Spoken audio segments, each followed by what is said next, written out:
Welcome students. Today we are move on of our chapter number, that is chapter number 2, money. In this chapter we will get information about the barter system, difficulties in barter system, definition of money and types of money. So let's get started. First point is introduction.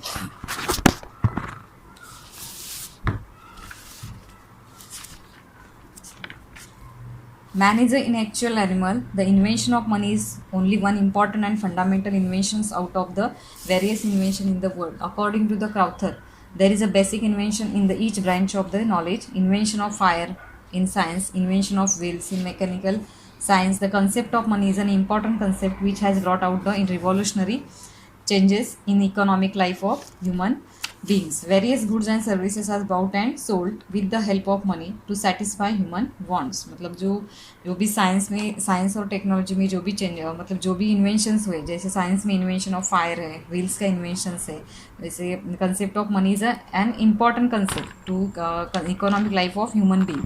Various goods and service are bought and sold with the help of money. जो भी goods और services है, goods और services हम क्या करते हैं, money से परचेस कर सकते हैं.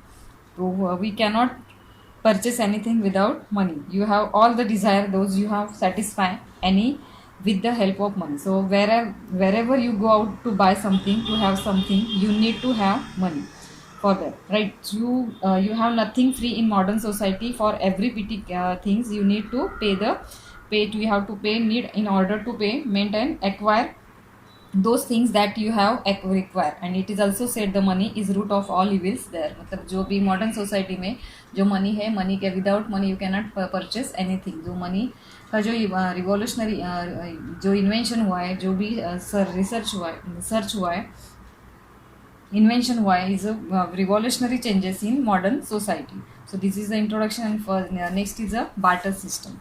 Lack of money is the and all evil. So that's the both of things. You have money, that is bad. You don't have money, that is also bad. You know, in earlier time we never use the money system, and I can say that whenever you said to buy something, it was you gave something good and you got something. That is known as a you. So you that was known as barter system. Barter means exchange of commodity. You never had a money. I am product per suppose wheat and some other person producing rice. When I going to sell what that producing market, मतलब जो barter system है, पहले money नहीं था तो वहाँ पे क्या चलता था, बार्टर सिस्टम चलता था. बार्टर सिस्टम मीन्स जहाँ पे exchange of goods for goods, मतलब ट्रेड के लिए क्या यूज़ किया था. जहाँ पे पैसा है, पैसे के जहाँ पे वहाँ पे क्या यूज़ होता था, गुड्स और गुड्स एज अ मनी वहाँ पे गुड्स यूज होता था. That is called barter system. मतलब suppose wheat and some other purpose, I am producing some wheat and some other person producing rice. When I going to sell wheat that produce in market, I will not get the money for that. I will getting rice. I will take my rice. That person who will say you will give me 1 kg rice and exchange of wheat. That is was system of prior to the production. The money is in the market. मतलब अगर मैं अगर rice का production कर रही हूँ और other person जो है वो वीट का प्रोडक्शन कर रहा है, तो अगर मुझे राइस चाहिए तो मैं क्या करूँगी, वो वीट चाहिए तो राइस देके उसके पास से वीट में परचेस कर लूँगी. That is called barter system. It refers to exchange of money of goods. Means अभी मनी का मीनिंग क्या है, money is the item that is generally accepted as payment for goods and services. मतलब money ऐसी चीज़ है, ऐसा item है जिससे जनरली सब जगह पे वो एक्सेप्टेबल है. पेमेंट करने के बाद आपको गुड्स और सर्विसेज का जो भी गुड्स और सर्विस है वो अवेलेबल हो जाते हैं आपके. You can purchase anything with money. So this is the meaning of money as per the Wikipedia. Next point is barter system. Barter system is refer to the exchange of goods for goods. मतलब goods के बदले में trade के लिए क्या use होता है, goods use होता है. मतलब जहाँ पे पैसा यूज़ होता है, हम जैसे मार्केट में जाने के बाद पैसा देके कोई भी गुड्स और सर्विसेज प्रोडक्ट परचेस करते हैं, वैसे पहले जो ट्रेड है वो ट्रेड में जो एज अ मनी क्या यूज़ होता था, गुड्स यूज़ होता था. That is called barter system. So ये बार्टर सिस्टम जो है, बार्टर सिस्टम ज़्यादा देर तक मतलब वर्कआउट नहीं हुआ, तो उसमें बहुत सारी डिफ़िकल्टीज आ रही थी. तो which are the difficulties in barter system, we will see in step by step. First point is a problem of double coincidence of wants.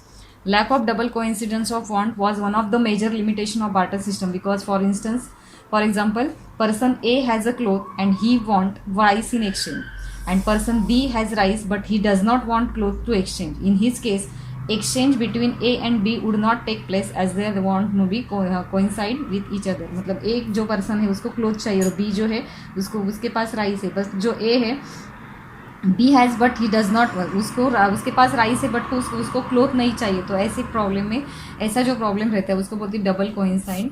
कोई मतलब दोनों का जो बॉन्ड्स है वो सेटिस्फाई नहीं होता है, वो डबल कोइंसाइड्स कोइंसिडेंस यहाँ पे हो जाता है। ये बार्टर सिस्टम का बहुत बड़ा एक डिफिकल्टीज है। Next is a lack of common measure of value. While exchanging goods and goods, there was no standard unit of account to determine and value of commodity. It was difficult to compare 2 liters of milk with 2 kilogram of rice. मतलब lack of common measure of value, जो common measure of value रहता है उसका यहाँ पे बहुत कमी महसूस हो रही थी, because difficulties to compare 2 litres दूध मिल्क के पास में हम राइस को कंपेयर नहीं सकते, कर नहीं सकते, क्योंकि मेजरमेंट दोनों का अलग है। तो lack of common measure of value. Next point is a difficulties in the storage of goods.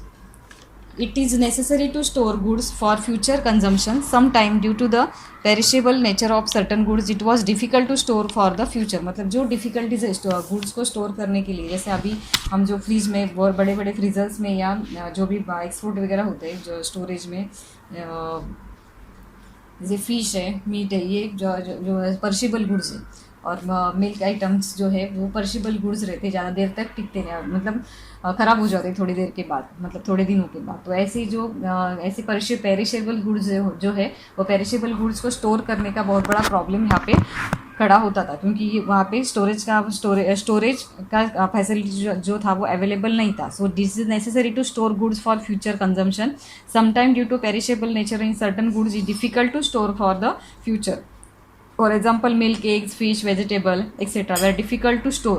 Difficulties were also experienced due to lack of space required to store heavy and bulky goods. Heavy और bulky goods जो है वो store करने में बहुत problems आ रहे थे. This that's why इसमें बार्टर सिस्टम में डिफिकल्टीज आ रही थी. ये थर्ड प्रॉब्लम है.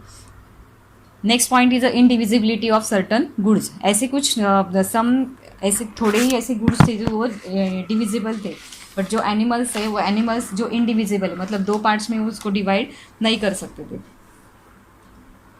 तो एनिमल्स का जो ऐसे इंडिविजिबल गुड्स जो है वो अगर गुड्स के बार्टर सिस्टम में अगर यूज़ होते थे तो वो वर्कआउट नहीं हो रहे थे. तो in barter system it was inconvenient to divide animals, house, etc. into small parts. So it was difficult to fix proportions of the commodity in exchange for another commodity. For example, individual A has a sack of wheat and want to goat in exchange. मतलब किसी एक person जो है उसके पास क्या है, wheat है, और उसको क्या चाहिए, गोट चाहिए. But individual B has a goat and he want only half of rice. जो इंडिविजुअल बी है उसके पास क्या है, गोट है, बट उसको एक के पास जो वीट का जो सैक है उसके पास है, उसको सिर्फ आधा ही चाहिए. तो ये sack of wheat in situation exchange between two commodities in impossible due to the indivisible nature of goat for being in a live stock. वो वीट का सैक है उसमें से आधा तो हाफ तो करके दे सकता है, बट जो गोट है वो गोट को दो पार्ट में डिवाइड नहीं कर सकता. तो ये बार्टर सिस्टम का डिफिकल्टीज है. 4 पॉइंट, इंडिविजिबिलिटी ऑफ सर्टन गुड्स, तो डिविजिबल नहीं होते. जो बार्टर सिस्टम का ये बहुत बड़ा प्रॉब्लम है या डिफिकल्टीज है. Next point is problem of making differ payment. Defer payment means payment to be made in future. Repayment of loan was difficult due to the exchange of commodity. It was difficult to relay the perishable goods in the same condition in future. मतलब जो perishable goods है वो perishable goods को क्या differ payment करना बहुत मुश्किल था. डिफ़र पेमेंट मीन्स जैसे हम बैंक का जो इंस्टॉलमेंट है, EMI जो भरते हैं वो अभी मनी के वजह से बहुत ईजी हो गया. लेकिन बार्टर सिस्टम में जो पेरिशेबल गुड्स है या कोई एनिमल है उसको डिफ़र पेमेंट के लिए एज अ मीन्स करके यूज़ किया जाता था, तो वो बहुत बड़ा प्रॉब्लम क्रिएट हो जाता था. So these are the difficulties in barter system. Very simple difficulties. First is the problem of double coincidence of wants, lack of common measure of value, difficulties in storage of goods, indivisibility of certain goods, and last one is the problem of making defer payment. Next point is definition of monies. Definition of money is first is given by Professor Crowther. Money is anything that is generally acceptable as a means of exchange and at is the same time act as a measure and the store of value. Money ये क्या है, general सब जगह पे पूरी दुनिया में क्या होता है, पूरा एक्सेप्टेबल रहता है. मीन ऑफ एक्सचेंज मतलब गुड्स, अगर गुड्स और सर्विस आपको परचेस करने हैं तो मीन ऑफ एक्सचेंज मतलब उसके बदले आप मीन्स वहाँ पे जो मनी है उसको एक्सचेंज करके आप जो भी anything you can purchase anything with the help of the money and same time act as a measure and store of value. इसका स्टोर ऑफ वैल्यू भी उससे बढ़ता है. मतलब money is anything that generally acceptable, सब जगह पे generally acceptable रहता है, प्लस इसमें जो मीन ऑफ एक्सचेंज भी है.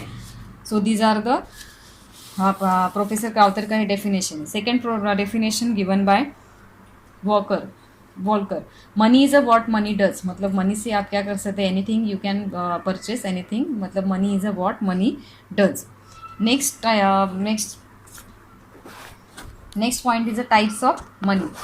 Animal money. In prehistoric period, animal money was used in means of the exchange. For example, cow, sheep, goat, etc. However, due to their indivisible nature, commodity money came into existence. मतलब animal money पहले use होता था, उसके बाद उनका जो भी perishable nature है और इंडिविजिबल है, मतलब एनिमल भी कई दिनों के बाद मतलब इंडिविजिबल है, तो इंडिविजुअल होने के वजह से वो कॉमोडिटी एज अ मतलब एज अ मनी हम वो यूज़ नहीं करते थे, तो बाद में एग्जिस्ट हो गया, मीन्स वो कैंसिल हो गया बाद में एनिमल मनी. उसके बाद आया commodity money. The commodity in olden days the commodity to be use as a money were depend upon climatic condition and nature etcetera. Money animal skin, grain, shells, feathers, tusks, salt, rare articles and stone were used as a medium of exchange. You know what is a commodity means? Money when you are the exchanging good and you giving it for something. Here something I want something for. You don't have something from you. It is a producing rice. I want to take rice from you. But the problem is that what I give you exchanging in return. What I give you prestige something. I will give you some animal skin that is worth it and other perishable goods. So that is the commodity. Money basically, so it is include you animal skin, that is known as a commodity money. You giving commodity in for of money. मतलब commodity money जो है, commodity money means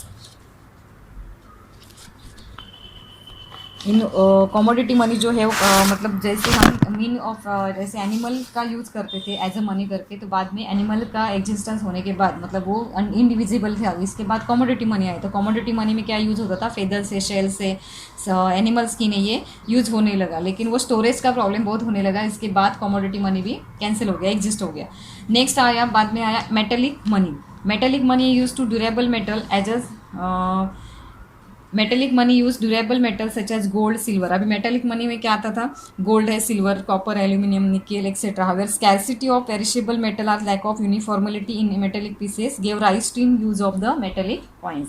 बाद में ये जो metal है वो metal का बहुत सारा स्कैरसिटी होने लगा. स्कैरसिटी मीन्स कमी होने लगे मेटेलिक्स के, उसके बाद मेटेलिक मनी भी बंद हो गया, मीन्स कैंसिल हो गया, एग्जिस्ट हो गया. Next point is a metallic coins. अभी मेटेलिक मनी जो है वो मेटेलिक मनी जाने के बाद मेटेलिक कॉइन्स आए. In Asian time ruler of various kingdom, जो वेरियस किंगडम्स की जो रूलर्स थे वो क्या करते थे, small piece of metal and affix seal, उनकी जो किंगडम है उस किंगडम का एक सील बना के उसमें डाल देते. With the passage of time and monetary system was taken over by the government. Authorities will view to give informality and legal status to metallic coins. ये जो मेटेलिक कॉइन्स था उस किंगडम का था और उसको एक लीगल स्टेटस था. कॉइन भी क्लासिफाइड एज अंडर, मतलब मेटेलिक कॉइन्स दो पार्ट्स में डिवाइड हो गए, एक स्टैंडर्ड और full bodied coin and second is a token coins. तो स्टैंडर्ड और full bodied coins are those whose face value is equal to their intrinsic value. तो जो फुल बॉडीड कॉइन है, तो फुल बॉडीड कॉइन्स मीन्स उसका जो face value है तो इंडिकेट करता था, उसमें जो जितना फेस वैल्यू है उतना ही आप क्या कर सकते थे, परचेस करते थे. जैसे हाँ अभी 100 का नोट्स है और आपको 100 के नोट्स में 25 रुपीज़ का आपने क्या किया, परचेसिंग किया, तो बाद में आपको 75 रुपीज़ वापस मिलती थी. लेकिन यहाँ पे जो फेस वैल्यू है वो फेस वैल्यू की जितना ही आप क्या कर सकते थे, परचेस कर सकते थे.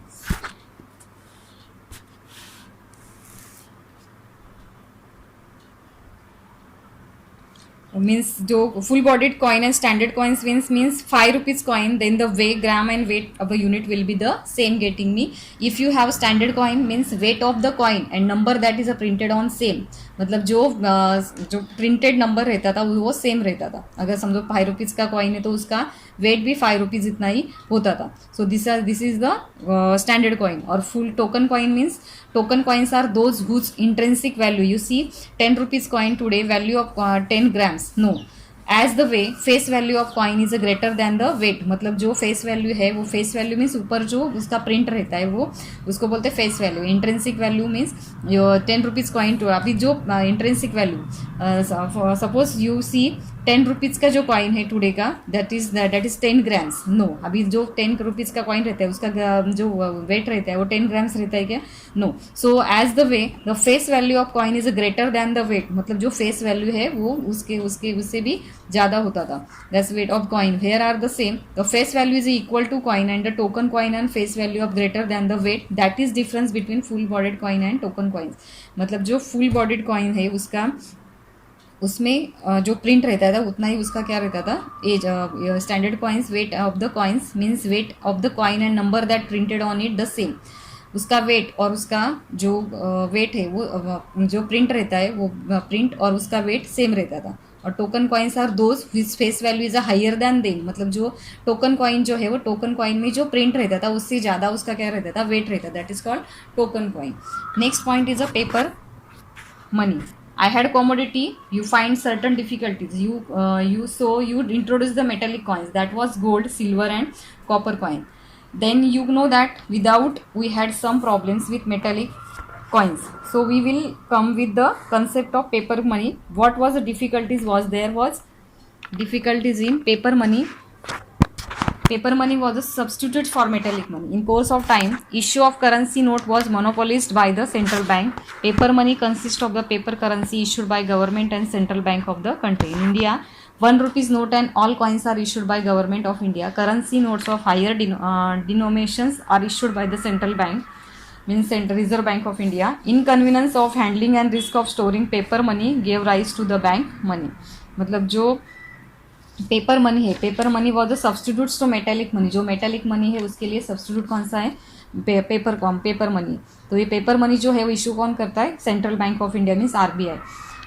1 rupees note and all others are issued by government of India. मतलब 1 रुपीज़ का कॉइन और अदर कॉइन जो है वो इशू कौन करता है, government of India. Currency notes of higher denominations are issued by the central bank. Handling and risk of storing paper money gave rise in bank money. मतलब storing inconvenience in handling and risk of storing paper money gave rise to bank money. मतलब inconvenience जो है inconvenience in handling and risk of storing paper money gave rise to bank money. Next point is bank money और credit money. Bank money refers to deposit which are in a form of the cash save by the people. जो bank में save करते हैं persons, जो भी people से वो क्या करते हैं, डिपॉजिट करते हैं बैंक में, are in form of the cash saved by the bank. It is use to create credit money. उससे क्या होता है, क्रेडिट क्रिएट होता है. वो क्रेडिट क्रिएट होने के बाद this can be withdrawal and transferable on demand. और वो क्या होता है, एक बार आपने सेविंग बैंक में डाल दिया तो उसके बाद विड्रॉल करना और ट्रांसफरेबल करना ईजी हो जाता है. किसके थ्रू होता है, to check, demand draft are the actual money, but credit instrument through which deposit of transferable. ये चेक है, डिमांड ड्राफ्ट ये क्या मीन्स, जो पैसा निकालने का जो भी मीन्स है ये चेक और डिमांड ड्राफ्ट है. उसके बाद credit instrument through which deposit of transferable. Credit money play a important role in economic development. जो क्रेडिट मनी है वो क्रेडिट मनी बहुत इंपॉर्टेंट रोल पे करता है. Cashless transaction gain importance thereby giving rise to plastic money. Cashless transaction होता है, जैसे हम debit card credit card use करते हैं, तो ये क्या हो गया, कैशलेस ट्रांजैक्शन होता है. Against importance thereby giving rise to plastic money. उससे प्लास्टिक मनी का इंपॉर्टेंस बढ़ गया है. अभी next point is plastic money. Plastic money is easy to use of transaction due to the advance technology. Debit card and credit card are the use in plastic money. Further inventions smart transaction leads to the introduction of electronic money. Plastic money, see you have the debit cards, you have to credit cards, you carry it anywhere. Either you use ATM or there have to the swipe machine. You take the goods and take the card swipe and stimulously your money debited from your account. मतलब आप जब debit card credit card use करते हैं तो उसके बाद आपको easily transaction हो जाता है और आपको जो भी गुड्स और सर्विसेज चाहिए तो वो आप ले सकते हो. Basically credit card debit card, the card has a your name and basic give your particular number, that is unique number UPI. मतलब उसमें कुछ पिन रहता है, वो पिन नंबर यूज करके आप क्या कर सकते हो गुड. उसके बाद वो जो प्लास्टिक मनी है वो मतलब डेबिट कार्ड और क्रेडिट कार्ड यूज कर सकते हो. Last one is electronic money. E-money or electronic money is the money value that is stored and transferred electronically through a variety of monies. is a mobile phone, tablet, smartphone, computer. इससे आप क्या कर सकते हैं, electronic money से पैसा मतलब जो भी बैंक जो भी ट्रांजैक्शन है वो कर सकते हैं. That is called electronic money. So these are the types of money: animal money, commodity money, metallic coins, paper money, credit money, plastic money and electronic money. Next point we will discuss in next